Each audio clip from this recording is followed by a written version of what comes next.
Hey everyone, this is Chris from Lamello USA. Today we're going to show you how to make the micro depth adjustment on the Zeta P2. It's a very important little technique. We're going to show you how to do it. Let's get started. Alright, so we're going to show you how to make the micro depth adjustment on the Zeta, which is a really important step, especially when you're replacing a sharpened carbide cutter back into the Zeta. We have a whole separate video on how to on the differences between the two cutters, and we mentioned that in the other video, that when you put a sharpened carbide cutter back in, the geometry of the cutter will have been changed a little bit, and so if you don't make this depth adjustment, your slots will likely be too shallow and you won't have a proper performance from your connection.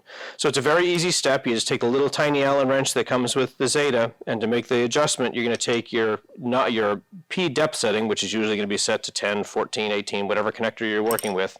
You're going to take that and you're going to set that, you're going to turn that to off.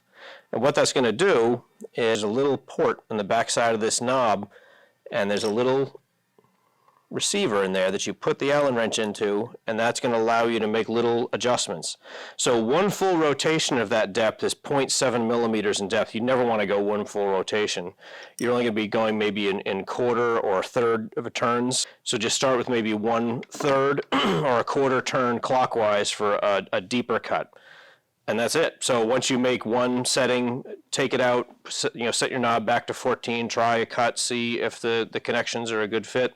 And you want to have your connectors so that they're about a 1/2 millimeter below the surface so you can catch your fingernail on them when you make that adjustment. This is also a good adjustment to be aware of working with a DeVario connector, because there are certain situations where you'd want your shelving to connect more tightly in certain situations, and then others where you want it to be looser.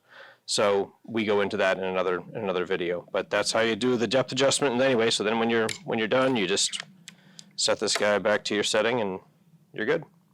That's it. Thanks for watching. I want to remind everyone, please subscribe to our YouTube channel and follow us on Instagram at Lamello_USA.